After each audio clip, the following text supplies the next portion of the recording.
Hello friends, in today's video we shall discuss the core principles of environmental and ecological economics. The core principles of environmental economics comprise of four concepts: the theory of environmental externalities, the optimal management of common property and public goods, the optimal management of natural resources over time, and finally the economic valuation of environmental goods and services. The first core principle, that is the theory of environmental externalities, focuses on positive and negative impacts of an economic activity affecting a third party outside the market transaction. Externalities are an example of market failure, that is, situations in which an unregulated market fails to produce an outcome that is most beneficial to the society as a whole, and this core principle provides guidance on devising effective policies when externalities are present, like taxation to internalize the negative externality and subsidies to internalize the positive externality. The second core principle focuses on the optimal management of common property and public goods. Since these goods are not privately owned, markets cannot be relied upon to maintain the resources in adequate supply, as the principles governing their use are different from those affecting privately owned and marketed goods. These goods can either be overused or underprovided and hence require proper regulation and valuation. For instance, common property resources can be overused by individual users, and exclusion is also difficult since it is a common property and each user acts independently according to their self-interest, leading to overconsumption and degradation of a shared limited resource, which is why regulations such as quotas and licenses are to be implemented to prevent such overuse. Similarly, public goods also face the problem of free rider issue, and assigning value to a public good is challenging, which is why various environmental valuation techniques are used. The third core principle focuses on the optimal management of natural resources over time. In this core concept, natural resources should be managed in such a way so as to provide the economy with the highest aggregate benefits across generations. Hence, this core principle includes key aspects like sustainable development, intergenerational equity, discounting, where we weigh the benefits and costs of resource use today versus the future. The last core principle is the economic valuation of environmental goods and services, wherein environmental goods and services and its impacts are valued in monetary terms by using various valuation techniques, identifying use and non-use values, discounting, incorporating externalities, etc. By measuring environmental goods and services and its impacts in monetary terms, economists seek to determine the optimal degree of environmental protection based on a comparison of costs and benefits. These are the core principles of environmental economics.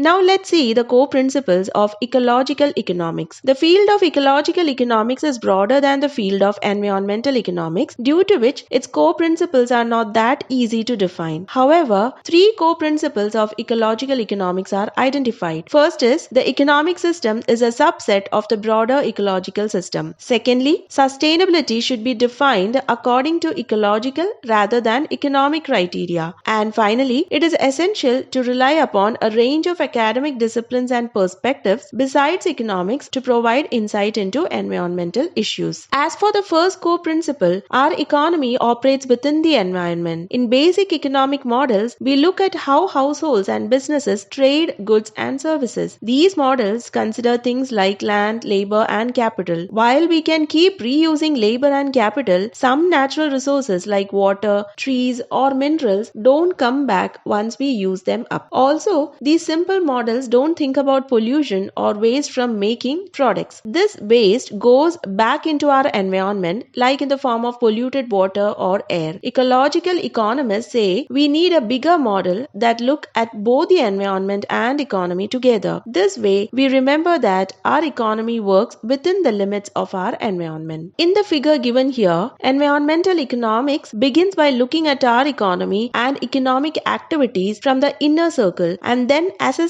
their impact on the environment. On the other hand, ecological economists mainly look at nature and its natural resources first, that is, from the outer circle, but also think about how the economy uses and values nature. So, environmental economics starts from the economy and moves outward, while ecological economics starts with nature and considers the economy within it. The second principle focuses on sustainability. The definition of sustainable development in the standard environmental environmental economics field is to meet the needs and aspirations of the present without compromising the ability of future generations to meet their own needs. This implies that some level of degradation of the environment is acceptable as long as it does not interfere with meeting human needs. However, a more ecologically oriented definition of sustainability would be based on maintaining appropriate levels of natural resources and ecological functions. Environmental economics tends to have an anthropocentric view, that is, placing humans at the center of analysis. It means that the value of nature arises as humans assign value to it, while ecological economics has an ecocentric view, that is, placing nature at the center of analysis. It means that nature is given the prime importance and is independent of whether humans give value to it or not. The third principle of ecological economics focuses on a pluralistic approach to environmental issues. Pluralism means the perspective that a full understanding of an issue, such as environmental problems, can only come from a variety of viewpoints, disciplines, and approaches. Say, for instance, in our example of deforestation, we cannot just look deforestation from an economic perspective alone, as in the financial benefits from logging, job creation, etc. We should also look from other perspectives, such as ecological perspective with focus on the importance of forests in maintaining biodiversity and the water cycle, from a social perspective as in the indigenous communities who depend on forests for their livelihood, shelter and cultural practices, geographical perspective as in the alteration in local climate due to deforestation, the effect on local water bodies and the impact of soil erosion, etc. Thus, by considering all these and other perspectives, decisions made might be more informed and holistic. These are the core principles of ecological economics. If you like the video, do subscribe to my channel and share the videos to maximum. Thank you.